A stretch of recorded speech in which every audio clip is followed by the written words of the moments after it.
Black and white நேயர்களுக்கு வணக்கம். அரசியல் சூத்திரம் நிகழ்ச்சியில் மூத்த பத்திரிகையாளர் திரு தராசு ஷியாம் சார் இணைகிறார். வணக்கம் சார். திருமலை வணக்கம்.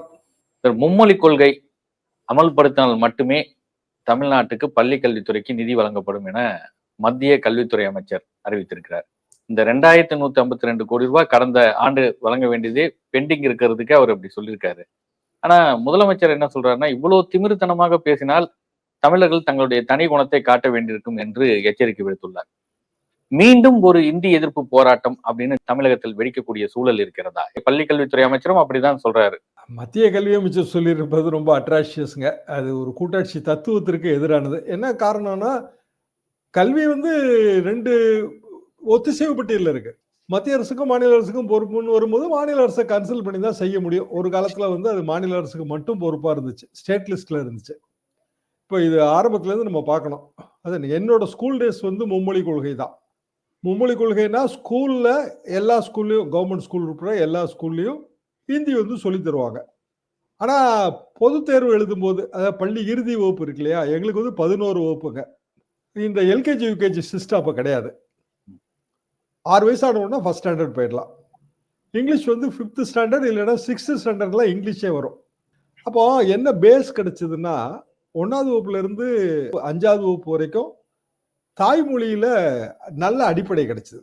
இன்னைக்கு இவ்வளவு நம்ம தமிழ் பேசுறோம்னாலோ இல்ல தமிழ் இலக்கியங்களை புரிஞ்சுக்கிறோம்னாலோ, என்னைய கேட்டா நான் அந்த 5 வகுப்புல இருந்த தமிழ் தான் நான் நினைப்பேன். என்ன காரணம்னா, இலக்கணம், அப்புறம் திருக்குறள், பாரதியார் பாடல்கள், இப்படி பல விஷயங்கள் ஒரே ஒரு லாங்குவேஜ் தான். தமிழ்ங்கிற ஒரே லாங்குவேஜ், இங்கிலீஷே கிடையாதுங்கும் போது முழுமையா கான்சன்ட்ரேட் பண்ணி அதை பண்ண முடிஞ்சது. 6வது வகுப்புல தான் ஏபிசிடியை சொல்லிக் கொடுக்க ஆரம்பிப்பாங்க. சில ஸ்கூல்ல 5வது வகுப்புல ஆரம்பிப்பாங்க. பெரிய அளவுக்கு தனியார் பள்ளிக்கூடங்கள் இருந்தது, ரொம்ப அங்கொன்றும் இங்கொன்றுமா இருந்துச்சு. பெரும்பாலும் இப்ப நான் படிச்சதெல்லாம் ஒரு இஸ்லாமிய தனவந்தரோட அறக்கட்டளை பள்ளிக்கூடம், ஆரம்ப பள்ளிக்கூடம். இந்து அமைப்புகள் நடத்தின பள்ளிக்கூடங்களும் இருந்துச்சு, கிறிஸ்தவ அமைப்புகள் நடத்தின பள்ளிக்கூடங்களும் இருந்துச்சு. அதுக்கு பிறகு நான் என்னோட 6வது வகுப்புல இருந்து 6, 7, 8, 9, 10, 11 தான் எனக்கு ஸ்கூல் முடிவு. அதாவது இன்றைய +1. அப்போ ஸ்கூல் முடிகிற வரைக்கும் ஹிந்தி ஒரு பாடம்னா பரீட்சை எழுத வேண்டாம். 11வது வகுப்புக்கு பரீட்சைக்கு அது ஹிந்தி தேர்வு கிடையாது, மார்க் லிஸ்ட்லயும் வராது. அப்போ யாரு படிப்பான்னு நீங்களே யோசிச்சுக்குங்க. பரீட்சைக்கே இல்லைன்னா யாரும் படிக்கிறது இல்லை. கிராமம், ஆனா அந்த கிராமத்துல ஹிந்தி பண்ணிட்டு இருந்தாங்க. எனக்கே ஈஸ்வரன் சார்னு ஒரு ஹிந்தி பண்ணிட்டு, அப்போ அவங்கவுங்க விருப்பத்துக்கு படித்தோம். நானே அந்த ஆரம்ப நிலை தேர்வுகள், ஹிந்தி தேர்வுகள் 6 தேர்வு பாஸ் பண்ணிட்டேன் 8வது வகுப்புக்குள்ள. ஈவினிங் ஒரு பொழுதுபோக்கு மாதிரி. ஆனா இதுல வைக்கிற வாதம் என்னன்னா, ஹிந்தி படிச்சா இந்தியா முழுவதுக்கும் உதவியா இருக்கும், எங்க வேணாலும் வேலை பார்க்கலாம். அது பொருத்தமில்லாத வாதங்க. இங்கிலீஷ் படிச்சா உலகம் பூரா வேலை பார்க்கலாம், அது பொருத்தமான வாதம். ஏன்னா அது கண்கூட நம்ம பார்த்துட்டோம். நானே ஹிந்தி இதெல்லாம் படிச்சுட்டு 65 இந்திய எதிர்ப்பு போராட்டம், நாங்க இந்திய எதிர்ப்பு போராட்டம் செட்டு. அப்ப இந்திய எதிர்ப்பு போராட்டம்னா மொழி எதிர்ப்பு கிடையாது, மொழி திணிப்பு எதிர்ப்பு. இன்னும் சொல்லப்போனா எங்க மாணவர் குழுவுக்கு பேரு இந்தி வல்லாண்மை எதிர்ப்பு குழு தான். வல்லாண்மைன்னா ஆதிக்கம். அதுக்கு முன்னாடி என்ன பண்ணாங்கன்னா, மணியாடர் பாரத்தில் எல்லாம் இந்தியை கொண்டு வந்துட்டாங்க. அப்போ தமிழ் இங்கிலீஷ் இருந்த மணியாடர் பாரத்தில் இங்கிலீஷும் இந்தியும், தமிழ் கிடையாது. நமக்கு வீட்டில இருந்தே பெற்றோர்களாலே பணம் அனுப்ப முடியாது. நம்ம அம்மா அப்பாலாம் என்ன படிச்சிருப்பாங்க உங்களுக்கே தெரியும். எங்க 5வது வகுப்பு தான் அவங்க, அந்த காலத்து 5வது வகுப்பு. பெரிய ஆங்கில அறிவெல்லாம் கிடையாதுங்க. ஏன்னா எனக்கே ஆங்கிலம் 6வது வகுப்புல இருக்கும்போது எங்க அம்மாவுக்கு 5வது வகுப்புல என்ன தெரியும். அப்போ ஒவ்வொரு முறையும் மணியாடர் பார்த்தே லீவுக்கு வரும்போது ஃபில்அப் பண்ணி கொடுத்துட்டு வந்தா தான் காலேஜுக்கு மாசம் 5 ரூபாயோ 10 ரூபாயோ பணம் வரும். அப்படியான ஒரு நிலைமை போச்சு. பெரும் எதிர்ப்புணர்வு அதிலே வந்துருச்சு. அன்றாட வாழ்க்கையில நீங்க இதை பூத்துனீங்கன்னா எதிர்ப்புணர்வு வரும். அப்போ திமுக அமைச்சர்கள் குழந்தைகள் இந்தி கற்கவில்லையா, அவங்க நடத்துகிற பள்ளிக்கூடத்தில் இந்தி இல்லையான்னு கேட்கறது அடிப்படை வாதம் இல்லை. ஏன்னா அப்போ இந்தி நீங்க படிக்கணும்னு நினைச்சீங்கன்னா 1000 வழி இருக்கு. திமுக அமைச்சர்கள் நடத்துற பள்ளிக்கூடம் அப்படி பார்க்க கூடாது. பொதுவான வெகுஜன கல்வி என்ன? வெகுஜன கல்வி என்பது தனியார் கட்டணம் வாங்கிட்டு நடத்துகிற பள்ளிக்கூடங்கள். அந்த காலத்துல கொஞ்சம் இருந்துச்சு, 1, 2 இருந்துச்சு எங்க காலத்துல. அது பிறகு அது பெருசா வளர்ந்தது. இன்னைக்கு நிறைய இருக்கு. பாடத்திட்டம் சிபிஎஸ்இ, அப்புறம் நம்ம ஸ்டேட் போர்டு, இதெல்லாம் இப்பதான் பெரிய அளவுக்கு இருக்கு. பெரும்பாலும் குழந்தைகள் படிக்கிறது அரசு பள்ளிக்கூடங்கள்ல. எல்லா கிராமத்திலையும் எலிமெண்டரி ஸ்கூல் 5வது வகுப்பு வரைக்கும் பள்ளிக்கூடம் இருக்கு, 6ல இருந்து 10 வரைக்கும் இருக்கு. சில ஸ்கூல்ல 6ல இருந்து 12 வரைக்கும் இருக்கு. சில ஸ்கூல்ல வந்து 11, 12 மட்டும் இருக்கு. பெரும்பாலும் நம்ம வந்து மாநில பாடத்திட்டத்தின் கீழே நடத்தப்படுகிற அரசு பள்ளிக்கூடங்கள் இதுதான் வந்து வெகுஜனங்களுக்கு ஏற்ற பள்ளிக்கூடம். இப்போ 67 வரைக்கும் மும்மொழி கொள்கை இருந்துச்சு. 67 திமுக ஆட்சி வந்துருச்சு. நாங்கெல்லாம் காலேஜுக்கு வந்துட்டோம். Second year. அப்போ இந்தி எதிர்ப்பு எல்லாம் அப்ப இருந்தது. எங்களுக்கு இருந்தது. சொல்லப்போனா தனித்தமிழ்நாடெல்லாம் கோரி தீர்மானம் எல்லாம் போட்டிருக்கோம். அண்ணா முதல்வர். அது அப்படியே அந்த போராட்ட உணர்வு எல்லாமே இருந்துச்சு. பள்ளிக்கல்வி அமைச்சர் இந்தி எதிர்ப்பு போராட்டம் வரும்னு சொல்றாருன்னு கேள்வி கேட்டீங்களா? அதுக்கான விடைதான் இது. அப்போ பல மாணவர் அமைப்புகள் இப்படி எல்லாம் தீர்மானம் போட்டுக்கிட்டு இருந்தது. இப்ப எங்க காலத்து செட்டு யாருன்னா சசிகலா அம்மா வீட்டுக்காரர், அவர் மறைந்த எனக்கும் அண்ணன் மாதிரி நடராஜ் அண்ணன், அவர் இந்தி போராட்ட சரபோஜி காலேஜ் தலகர்த்தர், காளிமுத்து அண்ணன், கருப்பு மலர்கள் காமராஜர் அண்ணன், இவங்க எல்லாம் எங்க காலத்து செட்டு. நாங்க ரொம்ப ஜூனியர்.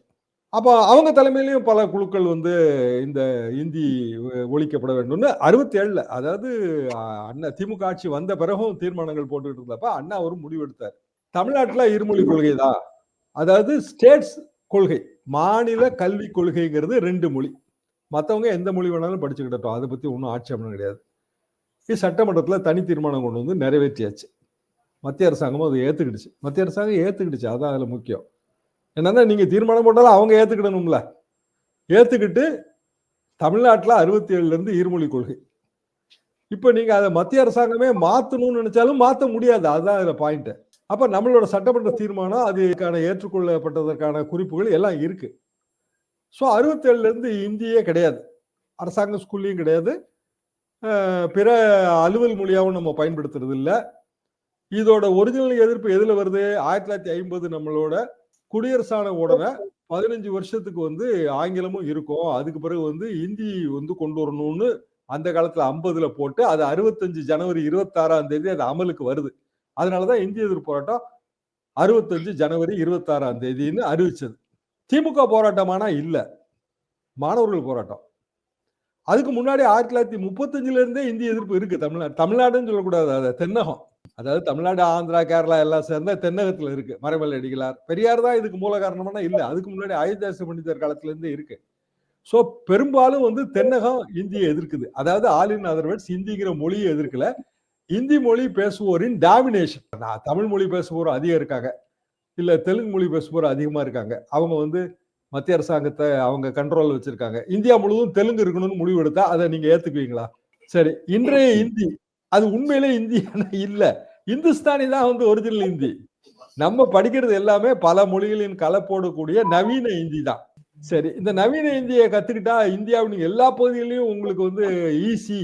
அது பயங்கர தவறான வாதம். என்ன காரணம்னா ஒவ்வொரு மாநிலத்திலுமே வந்து இந்தி வந்து புரோக்கன் தான். இப்போ உதாரணமா நான் பஞ்சாப்ல வேலை பார்க்க போனாங்க, இதே மாதிரி கித்தாப்பா காலர் தூக்கி விட்டுட்டு நமக்கு தான் ஹிந்தி தெரியுமே, பஞ்சாப்ல பொழந்து கட்டிடலான்ட்டு போனா நம்ம பேசுற ஹிந்தி அவனுக்கு புரியல, அவன் பேசுறது எனக்கு புரியல. என்ன காரணம்னா பஞ்சாபி மிக்ஸ்டு.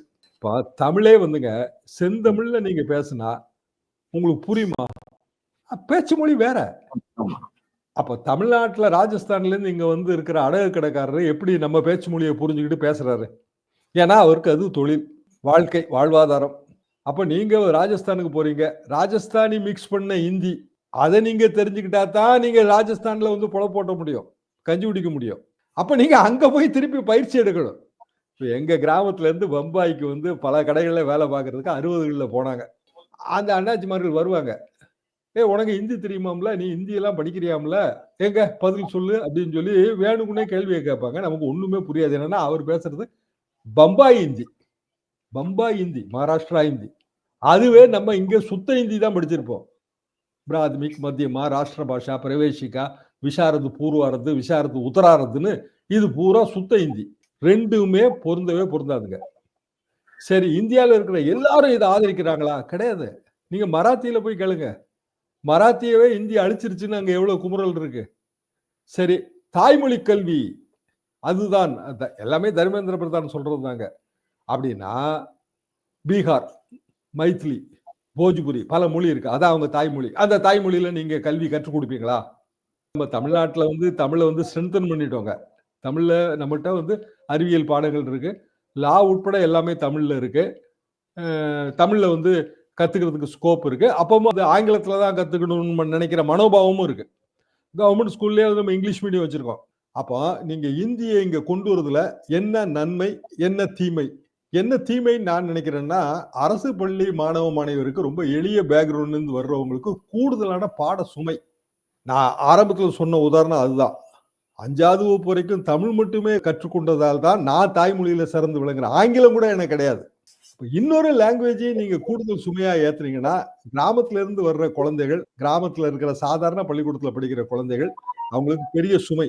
அதனால அவங்களுக்கு என்ன லாபம்? இந்தியா முழுசும் எங்க வேணாலும் போய் வேலை பார்க்கலாம். யாரு வேலை பார்க்க போறா முதல்ல சொல்லுங்க? நீங்க பீகார்ல இருந்து, ராஜஸ்தான்ல இருந்து இங்கெல்லாம் வந்து வேலை பார்க்க வரா? கேரளா எடுத்துங்க. பூரா வெஸ்ட் பெங்கால்ல இருந்து வந்து வேலை பார்க்க வரவங்க வராங்க. அப்ப பல மாநிலங்கள்ல இருந்து பிழைப்பு தேடி பல மாநிலங்களுக்கு போகத்தான் செய்வாங்க. போறவங்க இங்க லாங்குவேஜ் கத்துக்கிறாங்களான்னா கத்துக்கிறாங்க. எங்க ஊர்லங்க அறுவடை மிஷின் வாங்கி போட்டுறாங்க. நெல் அறுக்கிற எந்திரம். ரைட்டா? கைட்டு அறுக்கிறவனே இப்ப கிடையாது. எங்களுக்கு பயிர் விளைஞ்சு போச்சு. அறுக்கணும். மழை மிரட்டுது. 4, 5 நாள்ல மழை வந்துரும் டிவில எல்லாம் சொல்றாங்க. அறுக்கணும். கைட்டு அறுக்க ஆள் கிடையாது. 30, 40 கிலோமீட்டர் தள்ளி ஒரு மிஷின் இருக்குன்னு கேள்விப்பட்டு ஆள் அனுப்புறோம். சமீபத்துல நடந்தங்க. இந்த போன மாசத்துக்கு முந்தின மாசம். அவன் என்ன பண்றான்? மிஷினை இன்வெஸ்ட் பண்ணி வாங்கி போட்டுட்டு, பேங்க் லோன்லாம் வாங்கி போட்டுட்டு, மிஷினை ஆபரேட் பண்றதுக்கு வடமாநில தொழிலாளர்களை எம்ப்ளாய் பண்ணி விட்டுறான். அவன் படுபாவி. அவன் அப்பதான் வந்து சேர்ந்திருப்பான் போல இருக்கு. தமிழே தெரியல. நம்ம என்ன போன்ல பேசினாலும் அவனுக்கு பதில் சொல்ல முடியல. அதிலே ஒரு 3 நாள் டிலே. கடைசியில அதுக்குள்ள மழை வந்துருச்சு. நெல்லு பூரா வந்து முளைச்சு போச்சு. லாஸ். எதுக்காக நான் சொல்ல வரேன்னா, language is a great barrier. அது வந்து தடை. இப்ப நீங்க வியட்நாம் போறீங்க. கடை வீதியில பொருள் வாங்குறீங்க. வியட்நாமீஸ் தெரிஞ்சுக்கிட்டா நீங்க பொருள் வாங்க முடியும். இல்ல அவன் விக்கிறவன் வந்து உலகத்துல உள்ள எல்லா மொழிகளையும் தெரிஞ்சுட்டா வியாபாரம் பண்றான்? கிடையாது. அது முடியாது. இம்பாசிபிள். அப்ப எதுக்கு நீங்க ஒரு மொழியை திணிக்கணும்னு நினைக்கிறீங்க? இந்தியா முழுவதும் ஒரே மொழி அப்படின்னு ஏன் வரணும்? அப்ப எத்தனையோ மொழிகள் இந்த நாட்டுல இருக்கு. அத்தனை மொழிகளையும் இலக்கியங்கள் இருக்கு. எவ்வளவோ சிறந்தவங்க எல்லாம் இருக்காங்க. அந்தந்த மொழிகள் வளருது. சரி, இல்லங்க மும்மொழி திட்டம், அது வந்து தேசிய கல்விக் கொள்கை. இது அபுல் கலாம் ஆசாத்தோட கொள்கைங்க. அபுல் கலாம் ஆசாத் சுதந்திர இந்தியாவோட முதல் கல்வி அமைச்சர். பழைய காங்கிரஸ் கவர்மெண்ட் கொள்கை. காங்கிரஸ் பல மாநிலங்கள்ல வந்து தோத்து போனது காரணமே இதுதான். குறிப்பா தமிழ்நாட்டுல இன்னைய தேதி வரைக்கும் வராதது காரணமும் இதுதான். அப்ப நீங்க இந்தியை கட்டாயமாக்குகிற, மும்மொழி திட்டத்தை கட்டாயமாக்குகிற தேசிய கல்விக் கொள்கையை ஏற்றால்தான் உங்களுக்கு பணம் தருவோம் என்று சொல்வது அது தடித்தனம். இதேதான் பழைய மணியாளர் பாரத்துல இந்தி கொண்டு வந்தப்பையும் சொன்னது. ஆக அதனால விளைய போறது வெறுப்பு தான். அப்போ இந்த தர்மேந்திர பிரதான் மாதிரியான கல்வி அமைச்சர்கள் அரசியல் தன்மையே புரிஞ்சுக்காம பேசுறாங்க. அரசியல் சாசனத்தையும் புரிஞ்சுக்கல. காரணம் என்னன்னா, அரசியல் சாசனத்திலயும் இது சொல்லப்படல. அப்ப இந்த நாட்டின் சட்டத்திட்டத்துக்கு விரோதமான திருப்பி கோர்ட்டுக்கு தான் போவாங்க. சரி, திமுக ஆட்சி பேர்ல அதிருப்தி இருக்கு, ஓட்டு வராது, இதெல்லாம் நீ அரசியல் ரீதியா சொல்றாங்கல்ல. இப்ப கடைசியில என்ன ஆகும் அப்படின்னா, இந்த பிரச்சனையில அந்த அதிருப்தி எல்லாம் மறைஞ்சு போய் இந்த பிரச்சனை முன்னாடி போய் நிற்கும். அப்போ பிஜேபியோ இல்ல அண்ணாமலையோ எதை நோக்கி பயணப்படுறாங்க அப்படின்னா, அவங்களுக்கு ஏற்கனவே இருக்கிற ஆதரவு ஓட்டு வங்கியை இழக்க பாக்குறாங்க. பொதுவாக வந்து நீங்க பாத்தீங்கன்னா, மேட்டுக்குடி மக்கள் இல்ல பிராமணர்கள் இவங்ககிட்ட போய் கேட்டீங்கன்னா அவங்க இந்திக்கு ஆதரவா தான் இருப்பாங்க. அவங்க வந்து எல்லா லாங்குவேஜும் எல்லாரும் நன்னா படிச்சுக்கணும், அப்பதான் வந்து நாடு சிறப்பா சுபிஷமா இருக்கும்பாங்க. படிச்சுக்கிடணும் சொல்றீங்களா? உங்களுக்கு வந்து அந்த மாதிரியான கற்றல் திறன் இருக்குங்க. இன்னைக்கு வந்து கிட்டத்தட்ட ஒரு 60 வருஷமா தான் நம்ம கற்றல் திறனை மேம்படுத்தி இந்த லெவலுக்கு கொண்டு வந்து விட்டுருக்கோம் குழந்தைகளை. இன்னமும் நீங்க கூடுதல் சுமை ஏத்துனீங்கன்னா பாதிக்கும். அப்ப அவன் ஹிந்தி கத்துக்கிறேன்னு இங்கிலீஷை கோட்டை விட்டானா அவனுக்கு வெளிநாட்டுல வேலை வாய்ப்பு கிடையாது. சரி, இங்கிலீஷ் கத்துக்கிறேன்னு இந்தியை கோட்டை விட்டாலும் அதனால எந்த பயனும் கிடையாது. வெறும் தமிழ் மட்டும் கத்துக்கிட்டு இருந்த காலகட்டத்தில இருந்து கொஞ்சம் மாறி இப்பதான் இங்கிலீஷ் கத்துக்க ஆரம்பிச்சிருக்கோம். சரி, இது அப்படியே நீங்க வந்து இந்தியாவின் பிற பகுதிகளுக்கு அப்ளை பண்ண முடியுமானா அதுவும் முடியாது. சரி, இப்ப வந்து பீகார்ல இருக்கிற ஒரு குழந்தை கவர்மெண்ட் ஸ்கூல்ல படிக்குது. அது வந்து ஸ்போக்கன் ஹிந்தி, அவங்க அதாவது லோக்கல் லாங்குவேஜ் மிக்ஸ் பண்ணாத ஒரு ஹிந்தியை படிச்சாலும் அதுக்கு பயன் கிடையாது. லோக்கல் லாங்குவேஜ் மிக்ஸ் வரும். அதுக்கு பிறகு ஆங்கிலம் படிக்கணும். அப்புறம் 3வது மொழி என்ன படிப்பாங்க? தெலுங்கு படிப்பாங்களா? மலையாளம் படிப்பாங்களா? நம்ம ஊர்லயே வந்துங்க ஆந்திராவுக்கு பார்டர்ல இருக்கிற பல பள்ளிக்கூடங்கள்ல அவங்க தெலுங்கு பேசுற சிறுபான்மை மொழியினர் வந்து அதிகமா இருக்கிறதுல தெலுங்கு சொல்லி கொடுக்குறாங்க. நீங்க நார்வேல் போய் பாருங்க, மலையாளம் சொல்லி கொடுக்குறாங்க. அது வேறங்க. ஆனா அதை வந்து இங்க எப்படி தமிழ்நாட்டோட தஞ்சாவூர்ல எப்படி நீங்க அமல்படுத்துவீங்க? சரி, ஒரு ஸ்டேட்டுக்குள்ளே இதுதான் நிலவரம். இல்ல, இப்ப 2 நாளைக்கு முன்னாடி தந்தி டிவில ஒரு செய்தி சார். ஓசூர் பகுதியை சுத்தி இருக்கக்கூடிய 4, 5 அரசு பள்ளிகள்லயே நீங்க சொல்ற வந்து தெலுங்கு சிறுபான்மையினர் தெலுங்கு மொழி உண்டு. அங்க ஆமா, அங்க வந்து பாத்தீங்கன்னா கன்னடம் தெலுங்கு 2 இருக்குது நீங்க சொல்றது. அதே மாதிரி அப்ப அந்த பள்ளிக்கூடத்துல இன்னொரு பெரிய ஆச்சரிய தகவல் என்னன்னா, வடமாநில தொழிலாளர்கள் அங்க வந்து தங்கி வேலை செய்யறாங்க. அவங்க வீட்டு பிள்ளைங்கள் எல்லாமே நம்ம தமிழ் பள்ளிக்கூடத்துல படிக்குதுங்க. தமிழ் படிக்குதுங்க. அந்த பசங்க சொல்றது என்னன்னா, "நான் பீகார்ல பள்ளிக்கூடத்தையே பார்க்கல. ஆமா. எங்க பள்ளிக்கூடத்துல யூனிஃபார்ம் கிடையாது. சாப்பாடு கிடையாது. புத்தகம் குடுக்க மாட்டாங்க. நான் இங்க வந்து தான் ஏபிசிடியே எனக்கு தெரியுது. தமிழ் தெரியுதுன்னு பேசுதுங்க அந்த பசங்க." அப்ப ஒரு கல்வியே இல்லாத ஒரு வடமாநிலத்திலிருந்து, தமிழ்நாட்டுல கல்வி இருக்குதுன்னு சொல்லக்கூடிய அளவுக்கு இருக்குதுன்னா, இதுல மும்மொழி கொள்கையை திணிக்கணும்னு என்ன அவசியம் இருக்குது? அதாங்க அது ஒரு பைத்தியக்காரத்தனமான ஒரு முடிவுங்க. ஏற்கனவே நான் சொன்ன மாரி இது 3வதுங்க. NEP இருக்கு இல்லையா? நேஷனல் எஜுகேஷன் பாலிசி வந்து 3வது. அபுல் கலாம் ஆசாத் முதல் பாலிசி. ராஜீவ் காந்தி காலத்துல 2வது பாலிசி. இது 3வது பாலிசி. 3 பாலிசிக்கும் காமனான விஷயம் என்ன அப்டின்னா, இந்த மும்மொழி கொள்கை. ஆனா, நம்ம காலகாலமா இத எதிர்க்கிறோம். ராஜீவ் காந்தி காலத்துல எதிர்த்தோம். ராஜீவ் காந்திக்கு இங்க ஓட்டு வங்கியெல்லாம் உண்டுங்க. ராஜீவ் காந்தி ஆதரவாளர்கள்லாம் உண்டு. ராகுல் காந்தி ஆதரவாளர்கள்லாம் உண்டு. ஆனா இதை ஏத்துக்க மாட்டோம்.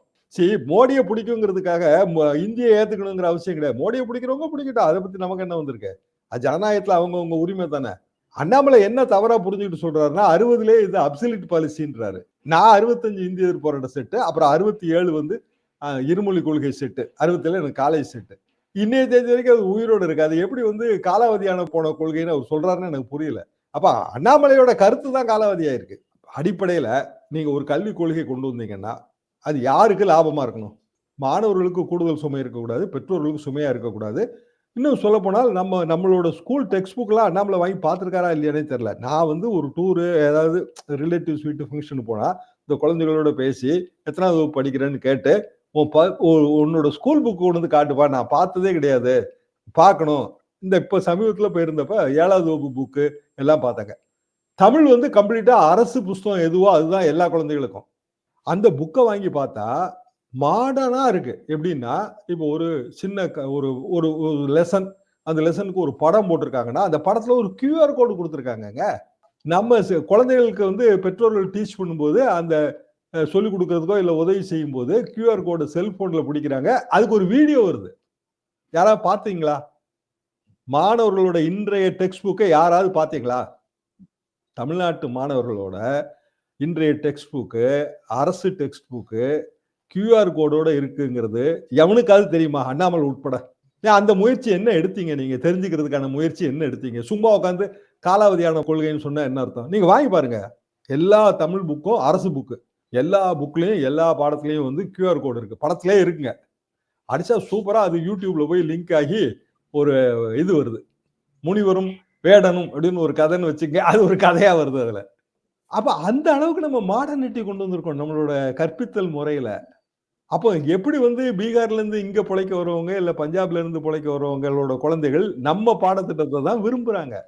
இதுவே தெரியாம தேசிய கல்விக் கொள்கை தர்மேந்திர பிரதான் பேசுறாருங்கிறது ரொம்ப எனக்கு அபத்தமா தெரியுது.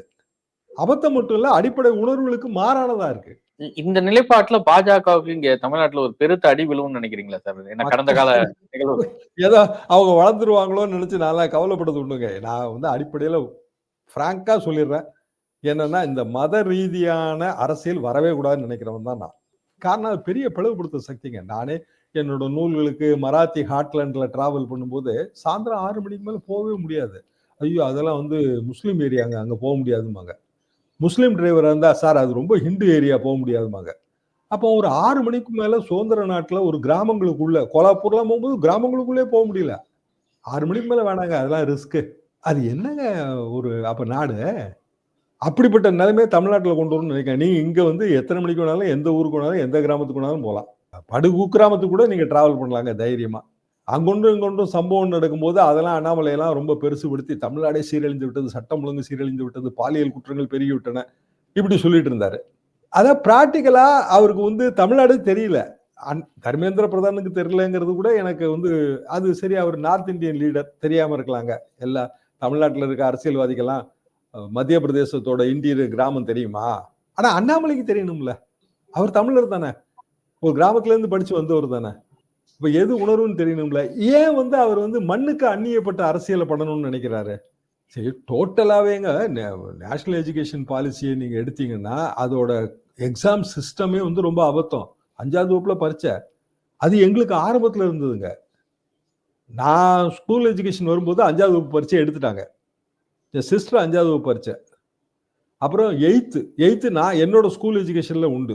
இஎஸ்எல்சின்னு பேருங்க அதுக்கு. எஸ்எஸ்எல்சிக்கு முந்தினது. அதுல நீங்க வந்து பொதுத் தேர்வு எழுதணும்.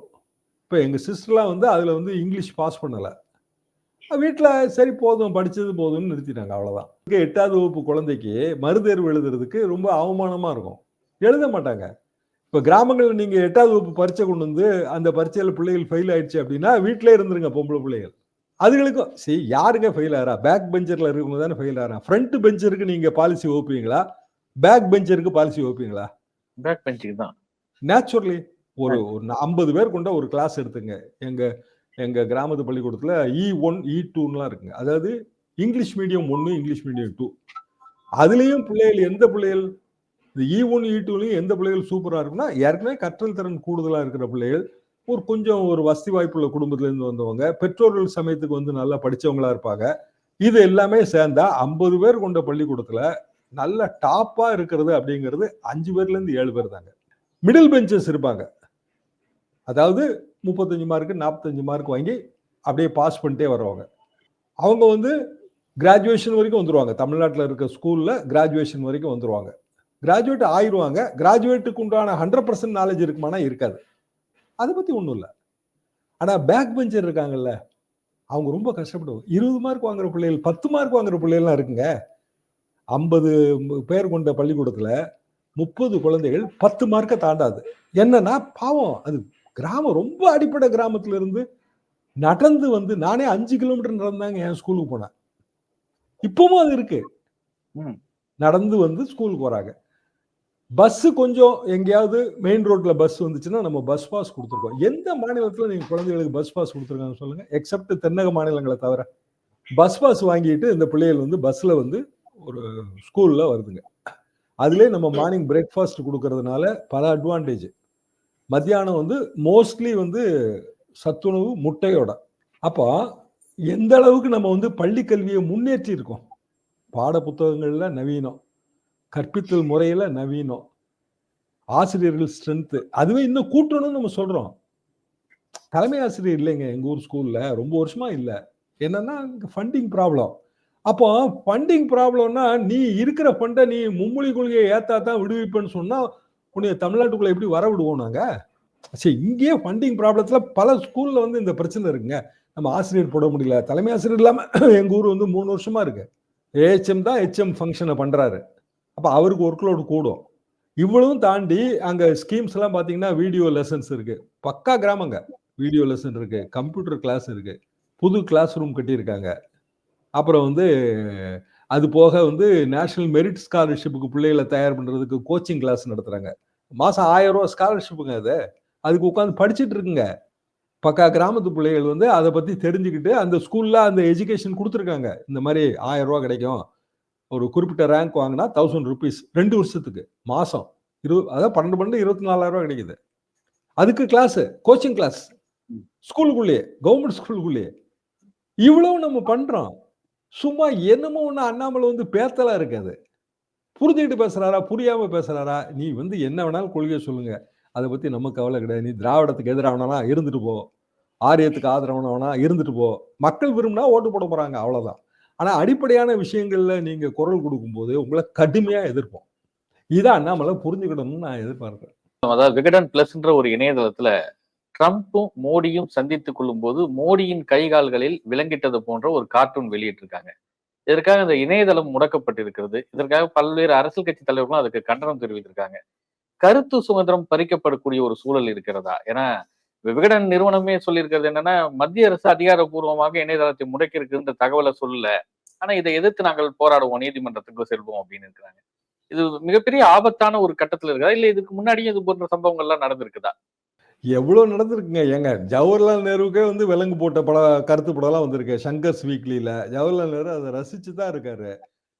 கருத்து படம் வந்து கேலி சித்திரம் தாங்க. கார்ட்டூன்னா என்னங்க அர்த்தம்? பகடி தானே அது. கேலி சித்திரம் தானே.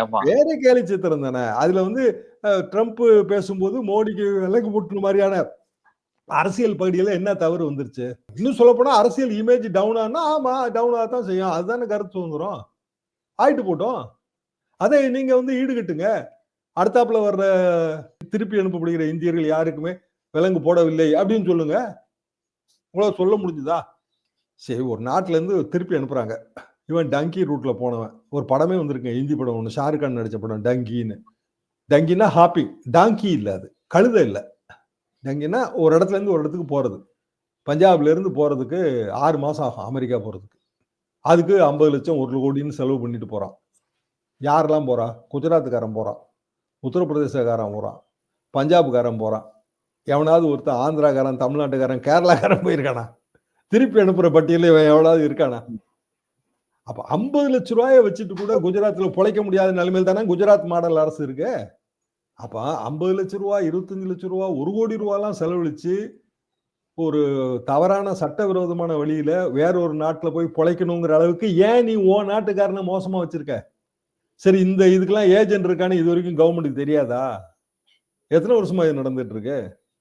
பல ஆண்டுகள். நான் சொல்ற படங்க, ஷாருக்கான் படம் இணையத்துல கிடக்கு பாருங்க. அது பேரே டங்கி தான். பல காலமா இருக்கு அது. அப்ப அது வரைக்கும் என்ன நடவடிக்கை எடுத்தீங்க மத்திய அரசாங்கம்? அவன் அங்க போய் மெக்சிகோ வழியா உள்ள நுழைஞ்சு அது நுழைய முடியாம அமெரிக்க போலீஸ் தடுத்து நிறுத்திட்டான். ரைட்டு, நிறுத்தி அவனை திருப்பி அனுப்புறான். அப்ப ட்ரம்ப் வந்து பதவி ஏற்ற உடனே அவருக்கு ஹார்ட்லைன் இமேஜை கூட்டணுங்கிறதுக்காக தான் ராணுவ விமானத்துல அனுப்புறாரு. அந்த செலவு நம்ம தான் கொடுக்கணும்னு சொல்றாங்க, எனக்கு தெரியாது. நம்மளே வந்து விமானத்தை அனுப்பி அவனை கூட்டு போயிடலாம். ராணுவ விமானத்துல அனுப்புறவன மரியாதையா அனுப்பலாம், அதுக்கு வாய்ப்பு இல்லை. அவனுக்கு வந்து அப்படித்தாங்க நாங்க அனுப்புவோம், இது எங்க சிஸ்டம், சங்கிலி எல்லாம் போட்டுதான் அனுப்புவோன்றான். இவ்வளவு தூரம் போனாரு மோடி, ஏன் ட்ரம்ப் கிட்ட சொல்லி, ஐயா நீங்க அப்படியெல்லாம் சங்கிலி போட்டு அனுப்பக்கூடாது, எங்க ஊர்ல ரொம்ப கொதிக்கிறாங்க, நீ வந்து அமெரிக்க தூதரகத்துக்கும் மற்றதுக்கும் இவ்வளவு பாதுகாப்பு ஏற்பாடுகள் ஜபர்தஸ்தா பண்றவங்க. அமெரிக்காவுக்கு மோடி போயிட்டு வந்ததே உலக சாதனையா சொல்றாங்க. ரைட்டு, அதை பத்தி ஒன்றும் பிரச்சனை இல்லை, அது அரசியல். ஆனா ட்ரம்புக்கு முன்னாடி மோடி உட்கார்ந்து பேசும்போது அவரு விலங்கு போடப்பட்டவராக இருந்தாருங்கிற ஒரு அரசியல் பகடிய ரசிக்க தெரியாத அரசியல் என்னையா அரசியல் இது? அரசியல் கேலி தானங்க. பாக்குறோம், பார்க்க போறான். இல்ல என்னங்க இப்படி போய் நம்ம பிரதமர் அவமானப்படுத்திட்டாரு, இனிமேல் வந்து இந்த ஆனந்த உடனே வாங்கவே மாட்டோம் சொல்றோம், சொல்லிட்டு போட்டோம். வாங்குற உரிமை தானே. பல பத்திரிகைகளை நம்ம புறக்கணிச்சிடுறோங்க, நம்மளோட அடிப்படையான இதுக்கு பொருந்தி வரலன்னா பார்ப்போம், படிக்க மாட்டோம் இல்லையா? எத்தனையோ பத்திரிகைகள் வருது, எல்லா பத்திரிகையும் எல்லாரும் படிக்கிறோமா? கிடையாது. சில பத்திரிகை நமக்கு சூட் ஆகாது, சில பத்திரிகை நம்ம நடுநிலைன்னு நினைப்போம். நான் பிரிண்ட் மீடியால இருந்து வந்தேங்க, என்னோட டோட்டல் லைஃபே பிரிண்ட் மீடியா தான்.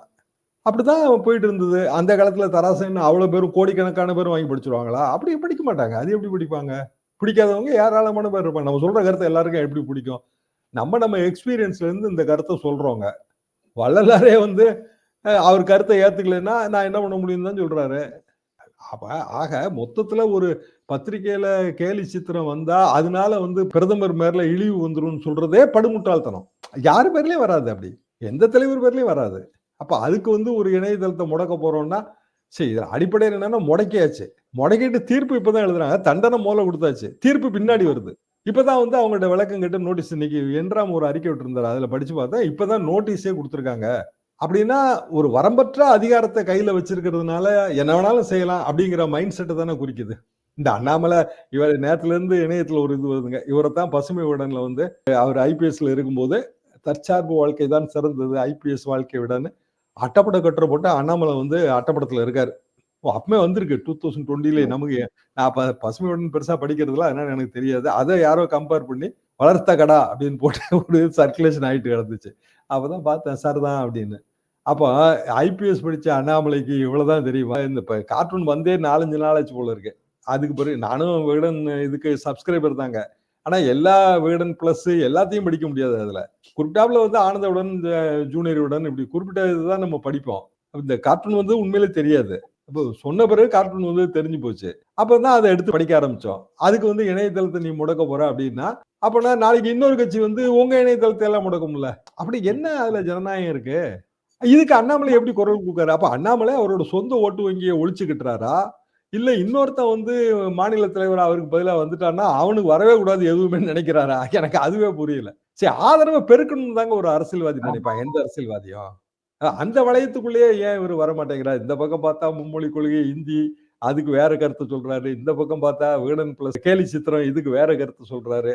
ஒட்டு மொத்தத்துல வந்துங்க பிஜேபி கொஞ்சம் கொஞ்சம் வளர்ந்துகிட்டு இருந்தது இல்ல, அதை பழைய நிலைமைக்கு எப்படியாவது கொண்டு போயிடணும்னு கஷ்டப்பட்டு உழைக்கிறாங்க. கருணாரஞ்சன் பேட்டியெல்லாம் அப்படிதான் இருக்கு.